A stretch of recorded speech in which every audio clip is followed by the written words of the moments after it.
Welcome to another episode of Spilling Ink, the talk show that takes you behind the book to meet the authors and professionals in the indie publishing industry. We're back this week with two amazing authors to tell you about. And David, we're 1 week away from Phoenix Comic-Con. Are you excited? Excited and nervous and nervous and excited. Why nervous? It's gonna be my first con in a long time where I actually have to do work. So. But it's going to be fun. I mean, we've got the whole team there. We're going to be showing off our latest collaborative effort, which is the Dragon Book, A Plague of Dragons. The energy at conventions is absolutely amazing. And we've got two authors to introduce you to this week, guys. And we're going to throw Cameo under the bus first. Go ahead and introduce yourself. Hi, my name is Cameo Renae, and I mainly write young adult. I've kind of dipped my toes into new adult and also just finished middle grade fantasy. So hopefully I'm crossing my fingers that that'll get out soon. And yeah, so that's who I am. Now, you wrote the Afterlight series, correct? And you just released all the new covers for it? I did, yes. Those look really amazing. They're like movie poster style. I love the style to them. And was it the fourth book that just came out? Actually, it was the fifth, and the fifth book, which is Retribution, and that is the last in the series. Okay. Now, talking about series, that's something I want to discuss this week because both you and our other author do write in multiple series. So that's a great topic for our viewers. Let's actually throw it over to Jas and let her explain what she writes about. Hi, guys. I think it's focusing on me. I have no idea. My name is Jas Ward, like she said, and I write series, but I don't write YA or middle school. I write grown-up sci-fi with badasses for adults. It's paranormal, sci-fi, a little bit of horror thrown in there with a ton of fun, a lot of twist. My newest series and book is coming out June 13th, and it's called Soulbound the Warrior. And I'm actually challenging and daring readers to survive reading it because it's really dark, it's really twisted, and you'll just have to take it from there. Oh man, that's really enticing. Oh, yeah.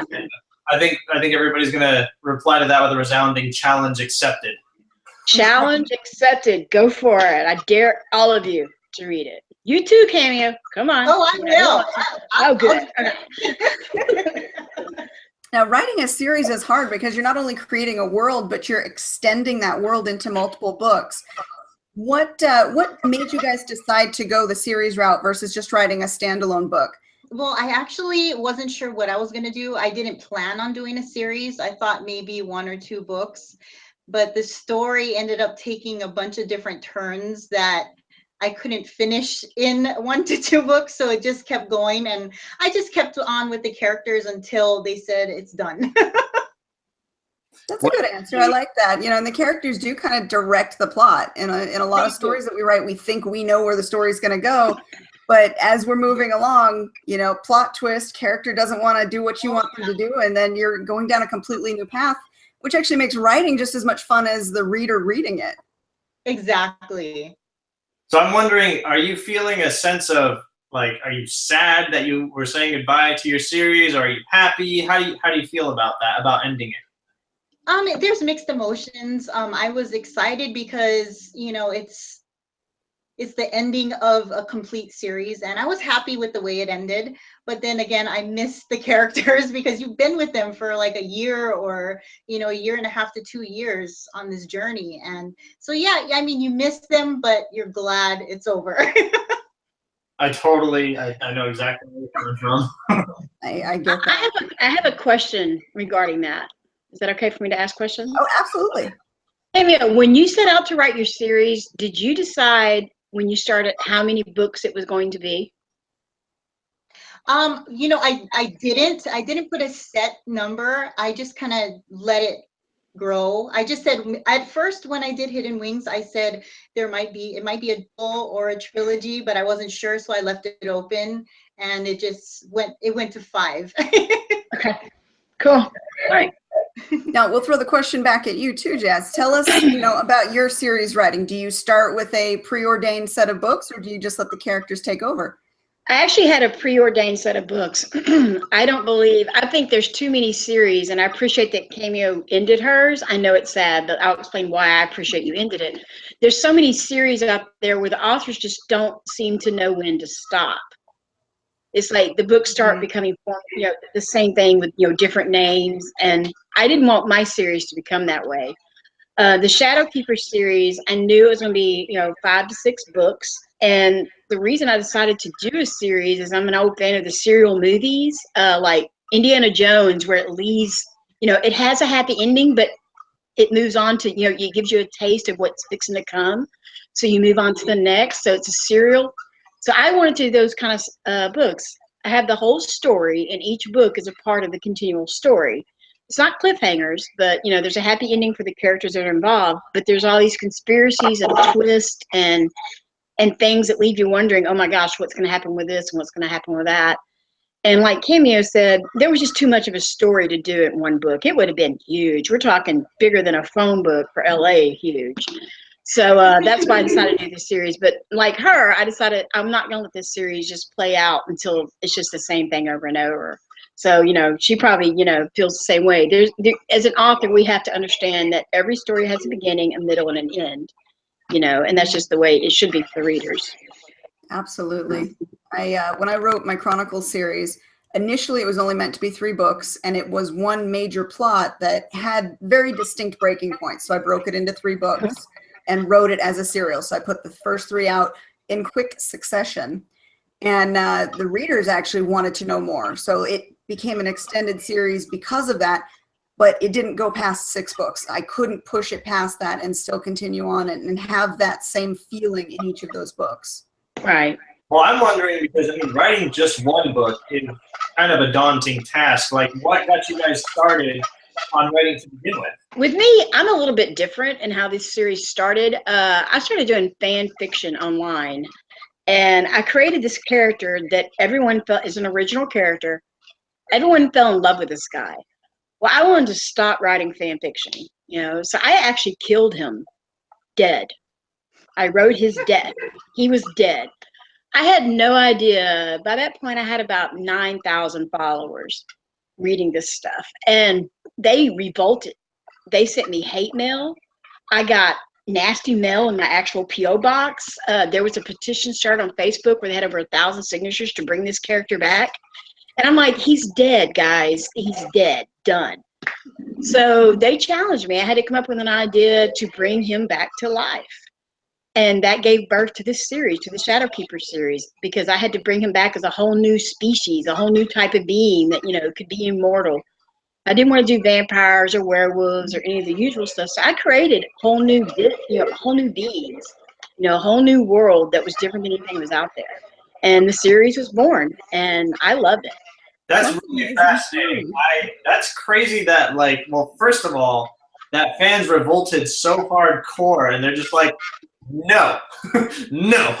You have no idea. I had people come into my social media, like my Facebook page, and just putting the nastiest notes on my wall. I had to lock down my account. There was hate.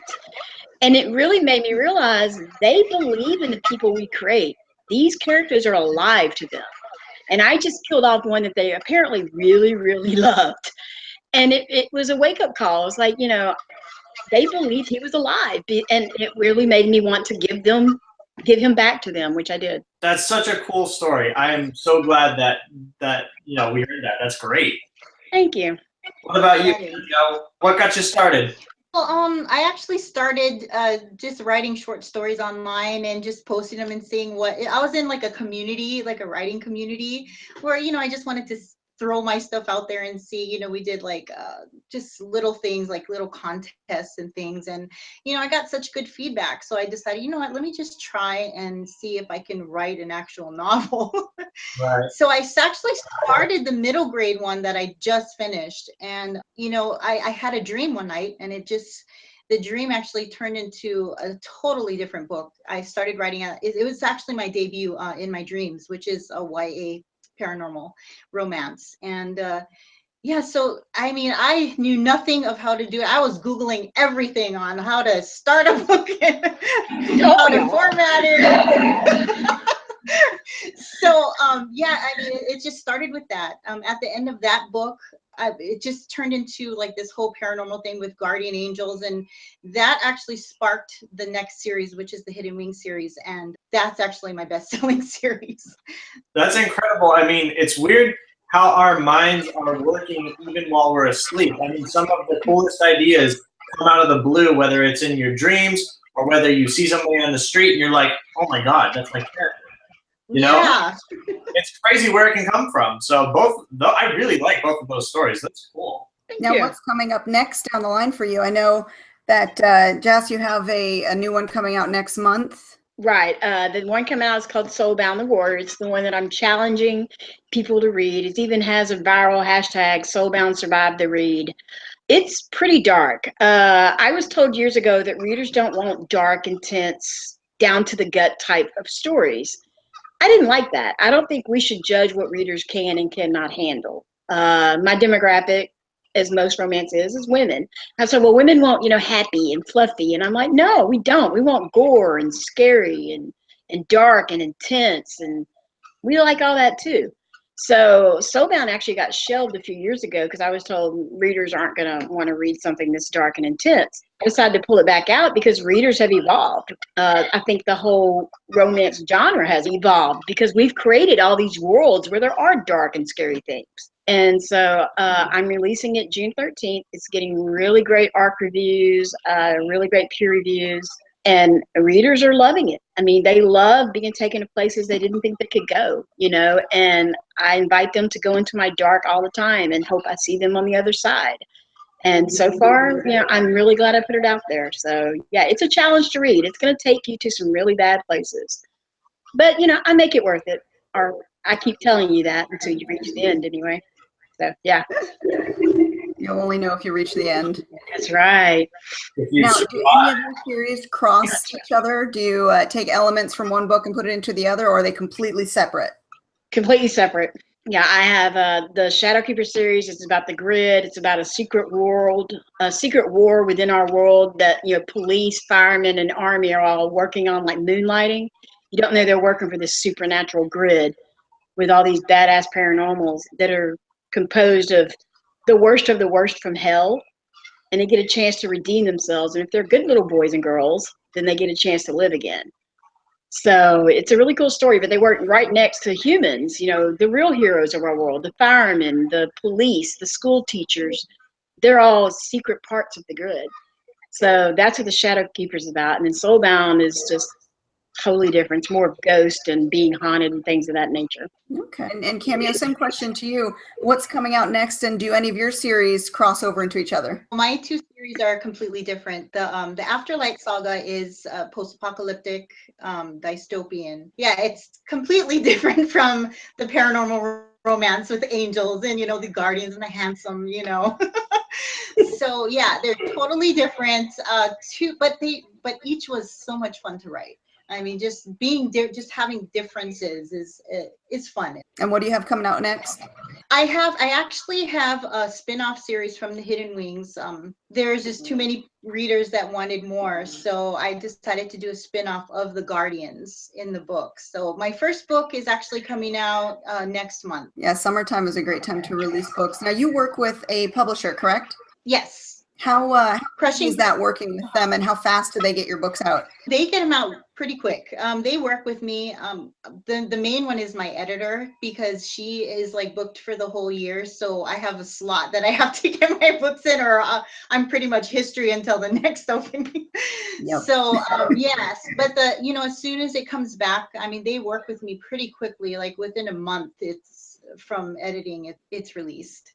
Even from the indie side, it's the same thing, because I've got an editor who I absolutely love and have worked with for years. And if I don't fit into her time frame where she's available, I've got to wait. So I was lucky, because I was supposed to have already turned mine in. And I sent her a message about a week ago and I said, can I please have an extension, pretty please? And she's like, well, I can't fit you in until the beginning of June now. So I'm like, I'll take it. Did we honestly just bring up the evil word editing? I was having such a good time. Such a good time. Editor. Mean, but in a good way. I love editors. I love editors. Editing, not so much. Yeah. No. That's where the most boring work comes in. It's like, okay, well, fine. I guess the sky is not the limit after all. You get so sick of reading your own book. You're like, if I have to read this book that I love Yes. another time, I'm going to scream. Yeah, basically like that. You love it. It's your child, but you just don't want to see it for a while. You're like, can you go to your room and just leave me alone for a little while? Okay, that's basically the mentality there. And that's about the time you're supposed to start marketing your book too. So you don't want to see it, but you have to talk about it all the time. Well, you talk to it through the door, like, hey, how about I? Okay, that's good. So Still alive in there? you slip notes under the crack, like, does this look good? Okay, thank you. So yeah, that's So that's the order, and you just want to forget it, but no, you can't. Now, in terms of promoting your guys' work, what is your preferred method? Do you guys like online stuff? Do you guys like going to conventions, signings? What's your favorite method to get your work out there?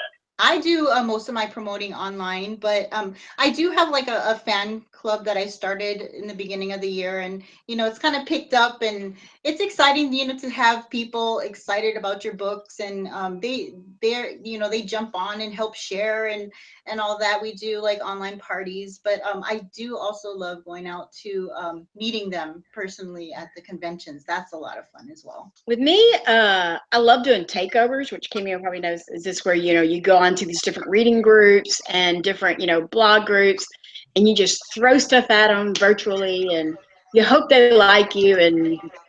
But I do like doing signings. I haven't done as many as I'd like, but I do like doing signings. But I still have the same. I'm lucky. I still have the same core people that loved my fan fiction writing. They've supported me along the way. I have a reading group that pimps me constantly. And I'm really lucky. I mean, I'm lucky than a lot. I built the audience before I ever had a book, which I didn't mean to do, but it just worked out that way. So, yeah, I'm lucky. But I'm like, Cameo, the online stuff is great, and we're so lucky to have it. And any bloggers watching this, I think Cameo can agree. We love you, bloggers, no matter what. We love the good bloggers. So yes, they're we a do. lifesaver. Yes.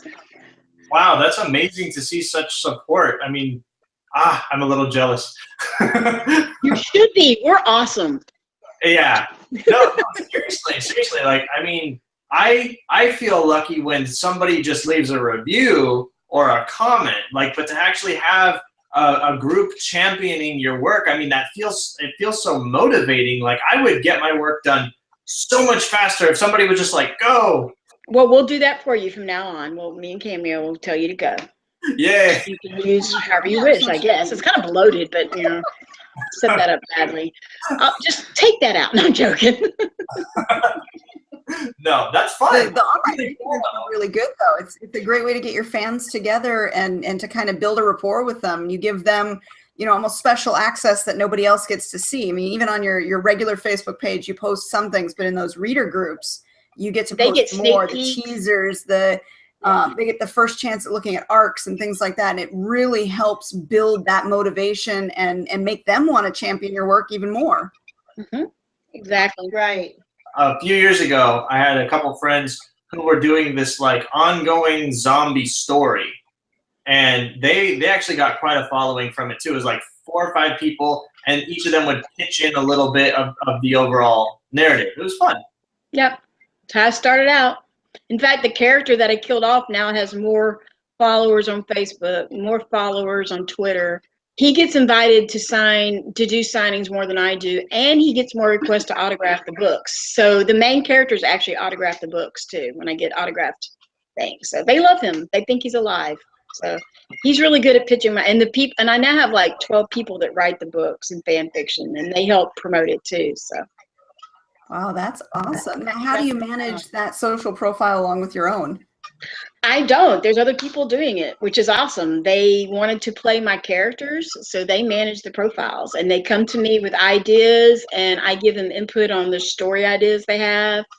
And it really helps me because I will tell them, hey, let's see how this scene works. And then we see the fan reaction, and I know, okay, let's think about putting something like that in the book. So, I mean, it's fertile ground as a testing, field to figure out what the fans want. That's very impressive. Yep.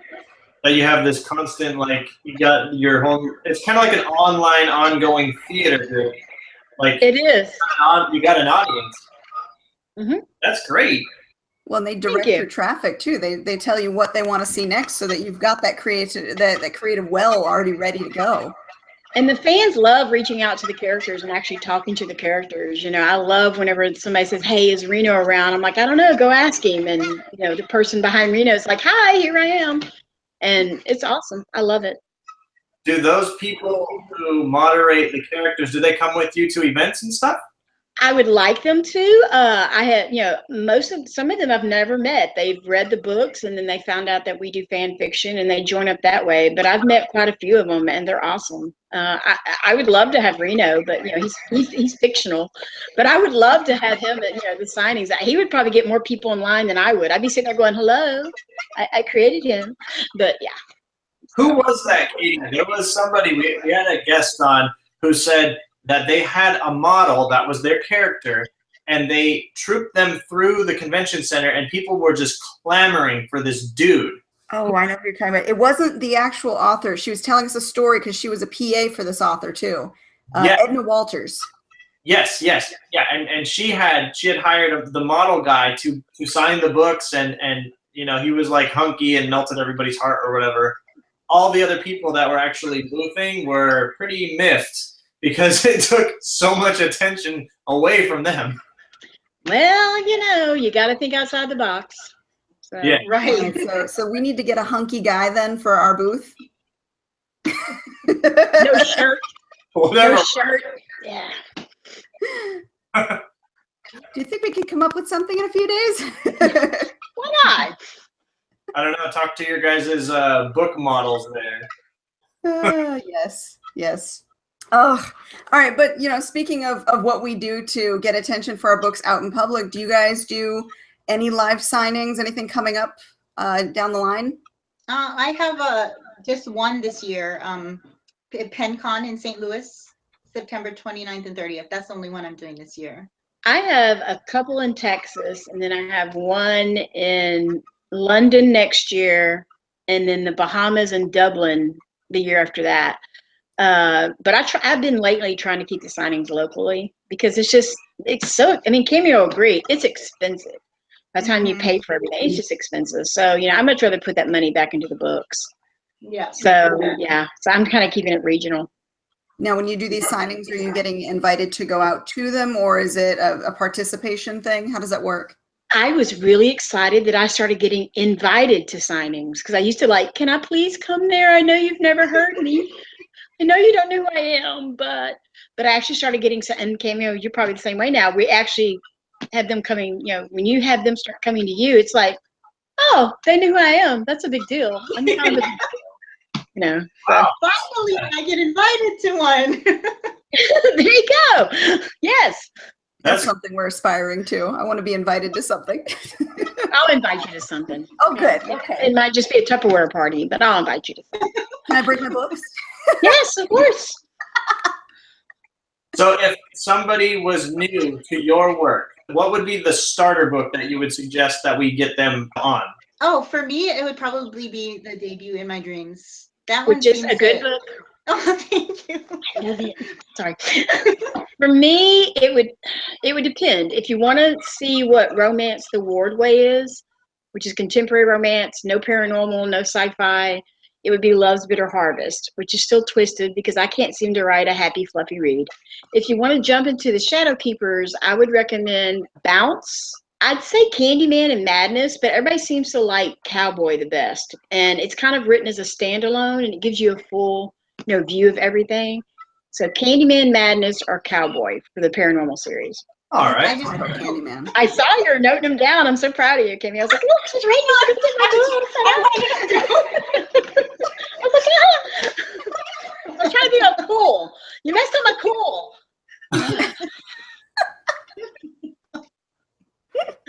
I have to remember. Okay. I'm trying to be all cool. I'm like, oh my gosh, she's writing down my books.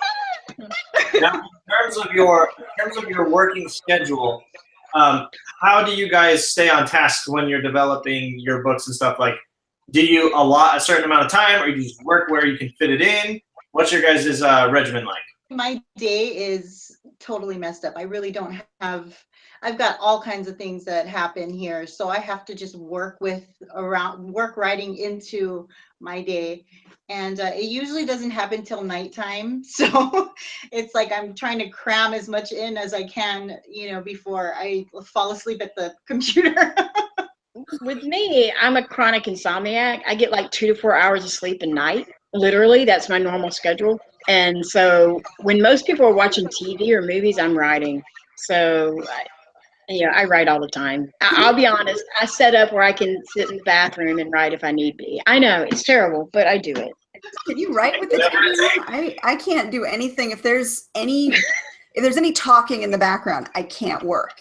Even when I listen to music while I write, it has to be instrumental. I cannot have any lyrics whatsoever. I have to have white noise. I have to have something on. But if I'm editing, I need complete silence. Lately, I've been revisiting, what is it, the Hans Zimmer's greatest hits for movie soundtracks, because I need instrumental, no lyrics whatsoever. Otherwise, I can't concentrate. I gotta have noise, but like you, it has to be instrumental because I always sing along. If I hear a song with words, I sing along and nothing gets done. So it has to be instrumental. And you know, if my husband's watching the TV, I mean, I'll just put on like The Hobbit or Lord of the Rings in the background a lot of the time because I've seen that like a gazillion times. So it's like I don't have to watch it, but it's background sound, so I can write with that. And just sort of tune it out. Yeah. Nice. And I try. And it's long enough that you I try my hardest when it ends and you get to silence. Right. I think we should demand she sings right now. Oh no, that's no. And then I was wondering if either of you aspires to get your work adapted into sort of like TV or movie or anything like that. Is any of that on your radar? Cameo, you did have something adapted for your Afterlight series, didn't you? Yeah, it's actually still in progress. Timid Monster did do a short film. They finished it up. They're just actually still putting together the details because they got a new project that actually is his own project, and so he's working mine into that to finish. But it's actually finished. He's just putting details on it. Now, is this like a 15-minute, 30-minute project? Yeah, it's about, I would say about a 20 to 25-minute project. And where will it be available? On like video, YouTube, your website? It'll be available on YouTube. Yes. Once it's loaded, he'll put it on YouTube. Oh wow, that's great. Yeah, so I'm pretty excited about that. How did that all come about? Because that's something a lot of us kind of aspire to is seeing our work adapted into a visual medium of some kind. So how did that work out for you? Well, actually, I was blessed because his wife is my first cousin. So I said, oh, hey, here's my book. Why don't you read it? And she was like, oh my God, I love this. Let's do a book trailer, because they had just started doing like book trailers. So when she took it to her husband, he was like, you know what? Let's see if we can turn this into a short film. And then it just kind of went from a book trailer to a short film. So yeah, I mean, they did a Kickstarter to start it up, and the fans loved the book so much it went fast. So he was like, oh my God, well, I guess it's happening. So yeah, so it all still in the works, but I'm just patiently waiting until the day when it comes out. That is awesome. Thank you. Yeah, hopefully it'll be soon. I'll be posting it everywhere once it gets out. And we'll share it everywhere once it does. Thank you. You're welcome. What about you, Jas? You got anything in the works, or any ambition to get it adapted? Yeah, I do actually. I think the Shadow Keepers, I mean, you watch all the different, comic book superhero movies. I think the Shadow Keepers would rock. What I really would like to see it as is a graphic novel. I love graphic novels. I think I might start submitting it to like Dark Horse and Dabble Brothers, see about making it into a graphic novel, because I think it would be really cool. And I grew up reading comic books, and I grew up, you know, just diving right into those kinds of things. So to me, that's the media I would like to see mine go. Now, if it goes, I'm not going to stop somebody from making a movie of it. I'm really like, no, I'm sorry. No, if somebody comes to me and they want to make a movie, I'm like, oh yeah, here, take it. But I would love to see it as a graphic novel. I just think it would be kick-ass. There was on Facebook this week, there was an article floating around about indie books starting to be picked up by Hollywood more and more often now. So I thought that was really great to hear, and it popped up in a bunch of my news feeds all over the different indie groups. So, you know, that being said, if you were approached, which series would you try and make into a movie? The Shadow Keepers, and it's just, it was a visual book. I think it has action, it has car chases, it has gunfights, it has sex, it has humor, it has everything and all things, and all the characters are flawed. Reno is got a split personality, and he's legally insane, but he's so adorable and has such a good heart, and you can't help but love him. And to see him on film would be amazing. As for me, I'm not sure. I mean, they're both. I love both of them, and they both have a lot of action. And you know, the Hidden Wing series is more fantasy, where it has a lot of angels and dark creatures. I mean, they go into hell, and you know, you deal with the fallen angels. And but then on the other hand, the Afterlight Saga has the mutants and you know the killings, and it's more suspense. So I don't know. I say they make them all. Let's make them all into movies. Let's not limit ourselves. All of them. Yeah. I'm just trying to think of what the current trend in Hollywood is. I mean, other than the comic books that are all being turned into movies, what's the next biggest grossing type of movie right now? David, do you know? None.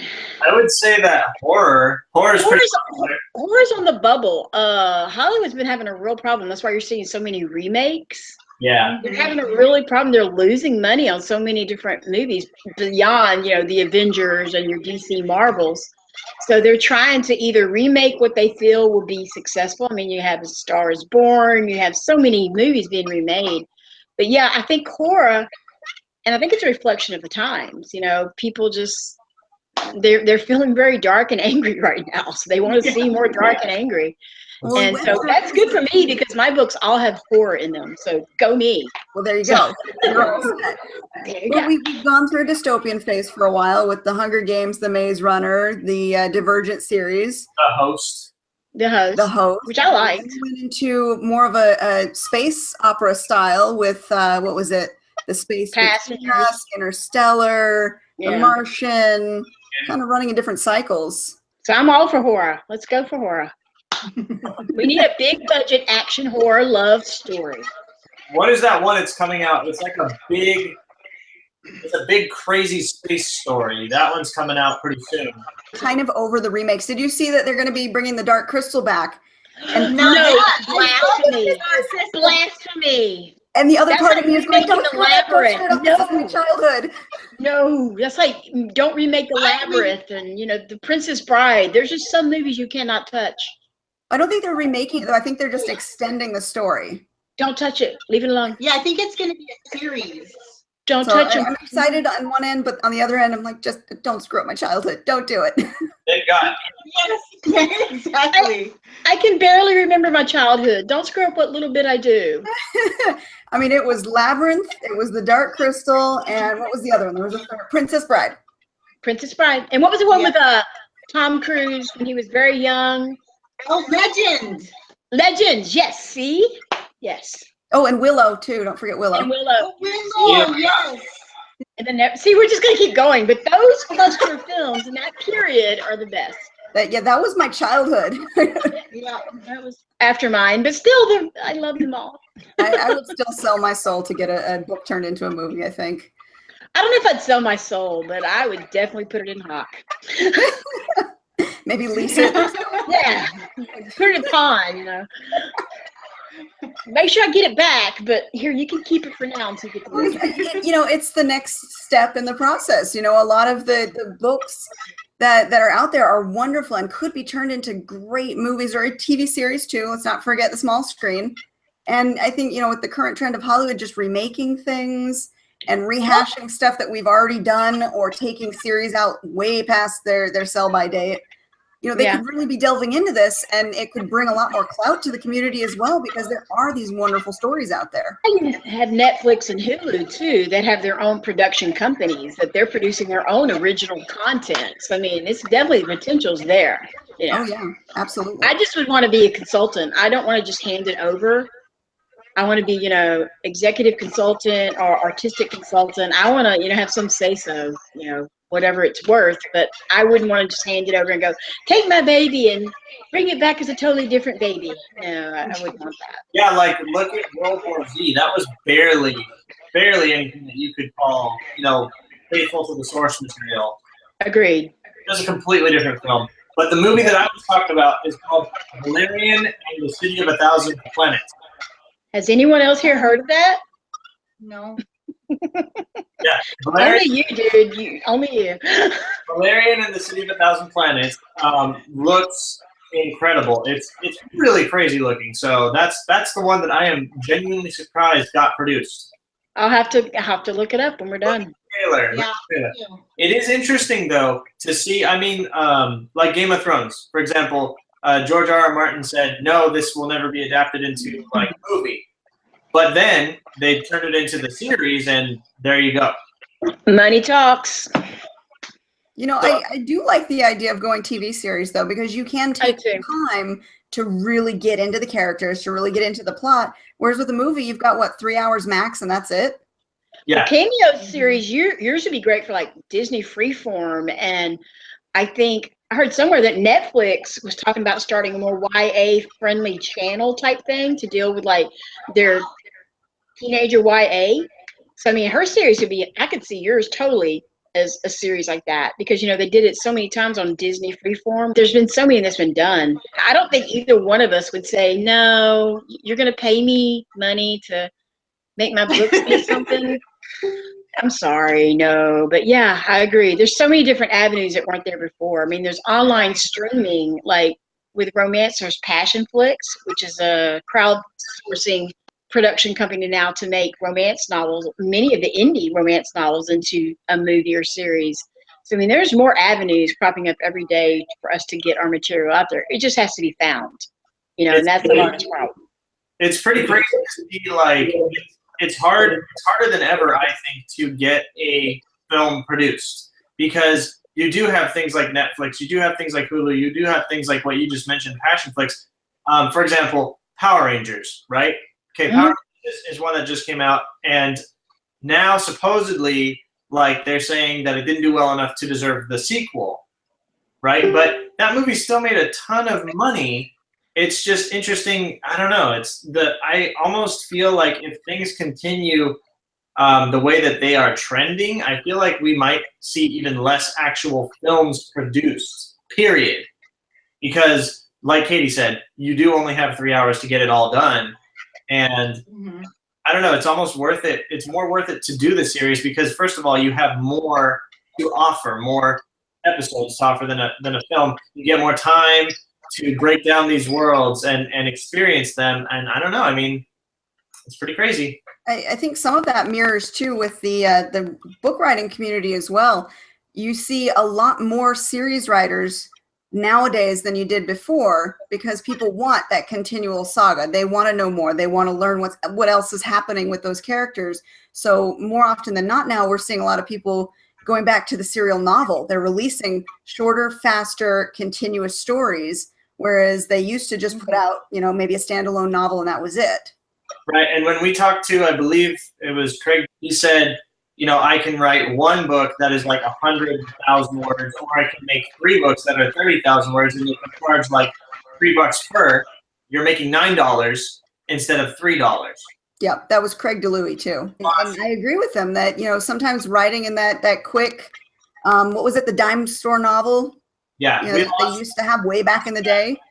You know, bringing that back, it's actually more advantageous for the authors today than it used to be. Yeah, the shorter novella, and I think that we agreed upon something like 50,000 words is a worthwhile. Well, and word counts have exploded over the last few years. I mean, if you look at like some of the classics, like what, Catcher in the Rye, that's a tiny book. That's a really tiny book, but that was okay when it was produced. nowadays readers want those 80 to 100,000 word novels. They want to really dive into the meat of a story. Right. Like, look at Jenna's. Jenna's are, oh my God, Jenna's are tomes. There is still space for the shorter novels. But yeah, but we're seeing a lot of the serial novels come back, and a lot of the shorter, I think 40,000 words still considered novel range. It's kind of on the cusp there, but we're seeing that 40 to 50,000, benchmark becoming normal again. Right. And I'm wondering what that will do, because it's crazy how hand in hand all of these media are linked. Like, for example, a book can be turned into a film, a TV show, a video game. There's just, there's endless possibilities. Right. The possibilities are there, and I do like that Netflix and Hulu are both coming out and making their own series, and they're doing it a lot faster too, I think, than some of the other channels have been able to do it. Oh yeah. Yeah. They're kind of jumping on the mark. I like that. And again, that opens it up for, indies to possibly get in on this and, to get a name for themselves, as well as get their work out there to a wider audience.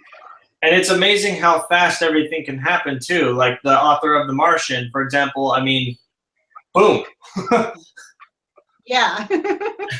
That would be wonderful. I know, it's a dream come true. Cameo, I saw you've got one of the big box sets you're in coming out in August. Yes. How's that working for you? I actually am going to throw a story. They're supposed to be original stories and regular size novels, not novella. Well, I guess you could do a novella if you wanted to, but I put out a couple of sample chapters of a vampire story that I started a while ago, and readers just were like, "We want that. When is it coming out?" So I just kind of threw that into the box so I can say, "Here it is. It's coming out," and so I'll have to finish it. Those box sets, I'm in one as well, coming out this summer too. They are, crack the whip. There is a lot to do. Oh yes. Oh yeah, I'm like, I miss a day in the group thing, and I'm like, where you have like a list of things you have to do. Right. But she's a marketing genius though, so it's like I follow the instructions. Whatever you tell me to do, I'm doing it. Well, I'm wondering. Yes. You said that you've been posting sample chapters of this vampire story, right? Yes. Okay, so are you ever concerned that someone is going to like rip it off, take it, try and sell it before you get the chance to? That does bring up a good point though. When you share your work online, how are you protecting yourself from potential piracy? It actually got deleted after the 3 months was up. So the people that read the story, they messaged me. A lot of them were in my group. I just told them that, get this, it's a sample, if you like it. And they were like, we want more. When is it coming out? So I was like, okay, it's coming in this next one. So that's accountability. That's really fun. See, I don't know, when I release stuff, I feel like it's much more concrete. And so for something that's timed release, I've never even considered that. That's interesting. Yeah, it's different. I used to put dates on releases, and it always came down to the wire. So, and it was like my publisher is like, you have these whirlwind releases. Like, oh my gosh, we're all scrambling, and my beta readers are trying to get their work in, and my editor's doing the last proofread, and we're trying to get it formatted, and just all the steps to get it, and it's always down to like 2 or 3 days before the release date that she finally gets the end copy. So I was like, you know what? I'm not going to set it until I'm totally done, and I can say it's going to release on this day. Good. I'm trying something different this time. I'm actually giving myself a month to set up marketing rather than doing the down to the wire.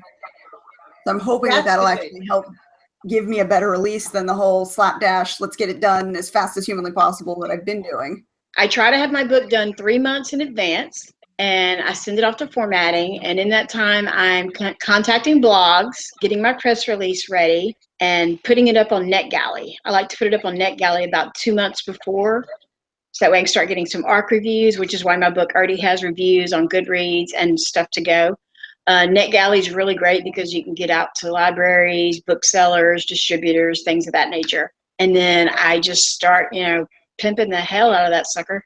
So just try to get as much, hype about it as possible. NetGalley is an excellent resource. Now, do you do a NetGalley share, or do you have your own NetGalley account? I have a NetGalley co-op, which I didn't find out till recently, you know, and NetGalley co-ops are amazing. I think I paid $45 for 2 months, which That's is not bad bad. at all. No, Wow. not bad at all.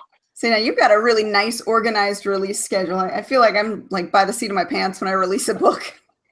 The key to my release schedule is my personal assistant. I have a woman who's been a reader of mine since I was fan fiction writing. She's just always enjoyed it. And her daytime job is to organize and keep people going. That's her whole job. And so she offered her services to me, and she reminds me of everything. She nags the heck out of me that, you know, we need to get this in or get that in. She sets up the blog takeovers, the everything. Without her, I would not know what I was doing at all. I'd be like, I'm doing what? Which book is it? I don't know. So she helps immensely. Yeah, that would be That's good. awesome. Yeah, it is. I always say I need a babysitter. She's my babysitter. But she sends me treats. She sends me these boxes of treats and little encouraging cards randomly all the time to keep me going. She's amazing. That is so That's sweet. awesome. It is. What do you think, Katie? I think we're coming into the end of the show. Is there anything else that you want to hit on? Oh, coloring books. Everybody's doing coloring books. Cameo, do you have one? I do actually. Got one. There you go. Yeah, the Hidden Wings series. I actually just came up with the coloring book. So, yeah, it has like well, I colored a page. They're gonna show it off for school. Look, I'm saving the lines and everything. I did. I know, I'm proud. I'm so proud. So how did that concept come about? And did you hire an artist to illustrate them, and how did you work all of that out? Actually, I was approached by an artist. He actually lives in the Philippines, and he's done quite a few. He did Edna's runes, alters her runes coloring book. So I guess he was into doing the fantasy type work. So he contacted me and said, you know, I saw your work online, and you know, I'm interested in helping you do. If you want to, I can illustrate your coloring book. So he actually bought all the ebooks, read them all, and then suggested scenes. And you know, from reading, he actually had the whole picture of what the book was about, and so the scenes came out like perfect from, you know, what I imagined. So it was awesome. Oh, that's great. I'm looking at it right now. I like how it's cutesy, but then I see right here, Emma gets a visit from a darkling in an airport bathroom. You had to pick that, huh? It's like, surprise. I want it because, you know, how many other books have an airport bathroom in it, you know? Yeah, that was one of the scary parts. Yeah, that's great. I like it. Yeah, as she far gets as tossed around, beat up a bit. nothing wrong with, I mean, it's an airport bathroom. That kind of thing happens. Yeah. Readers will tell me that they get scared when they go into airport bathrooms now. Now look what you've done. I like scaring readers. I love scaring readers. Like, none of them will read my books at night. They won't read my books at night when they're alone. I'm like, I love that. And they're like, no, that's not good. I'm like, yeah, it is. It's totally good. Totally good. Yeah. Horror. What type of horror what do you think is like your primary horror? Like, what is it that you do to scare people? Is it like sending monsters or psychological or? Mine is more psychological. I do have a lot of blood and gore and slaughter because in the Shadowkeeper's book, somebody has to die every time for the story to go where it needs to go because they have to go to hell. So they have to die in a horrible, horrible way. So they have to go to hell and then have to come back. So it's never pretty. But I like more psychological. When I'm doing my horror in the books, it's not detailed, descriptive, it's more emotional. The horror is more of a psychological visual type as opposed to gore, you know, slasher type. So, but yeah, it's in there, you know, and Soulbound has a lot of it in there because Soulbound deals with death and demons and being haunted by an evil ghost, and I mean, it's pretty graphic. I like to say Soulbound's the only book I know of where, you know, sex is used to bring someone back from beyond, but and it is. So yeah, I like that kind of horror. I like the reader to turn that page and go, what the oh my God, and throw the book and be afraid to pick it back up. Oh, that's And, yeah, I like to test them. I like to see how much they can take. I do. I like to put a I like ring. that. when I was a teenager, you know, you see a horror film and then you're like afraid to go out at night and like start your car or something. You like check behind you a lot. Yep, that's the psychological bend of it, and I love that part of it. I still believe in the magic blanket. Yeah, that's me. I'm a scaredy cat. I'm not. I get asked what I'm scared of all the time. I'm like, nothing. I really don't think I'm scared of anything. I really don't. I don't mind spiders and clowns, you know, and if spiders and clowns want to get together and make clown spider babies, I'm okay with that too. I just, you know, none of it scares me. It's by itself, I have to say. Well, could you imagine a clown head on a spider body? That would be scary, right? Yeah, It wouldn't bother me. I'd be like, oh, look, let's name it Bob. I mean,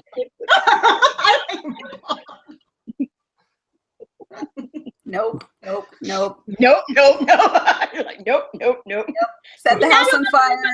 There's no, for your listeners, your viewers, there are no clown spider babies in my books. Yeah. But it'll be in the next one. No, there isn't.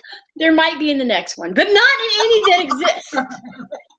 Not yet, anyway. There was a meme that was floating around that said, if you ever feel lonely, just pick up a horror movie or horror book and you won't feel alone anymore. That's right. You'll feel like there's someone behind every door and every corner. Right. I'm in a readers group, an author readers group called Girls Gone Writing. It's a romance readers group, and it's got people like Colleen Hoover and Cambria Hebert and a lot of your big romance authors. And we'll read parts of each other's books on video, you know, Facebook Live. And readers love that. They love when authors or others read, you know, excerpts and stuff. So I always get tossed the one M&M author person that wants me to read sex scenes. And I do this the whole time. But yeah, they do it for fun. I swear they do it for fun. They do So it. Bashful. So I think we found your kryptonite there. you have found my kryptonite. I write really good sex scenes. I just don't want to have to read them.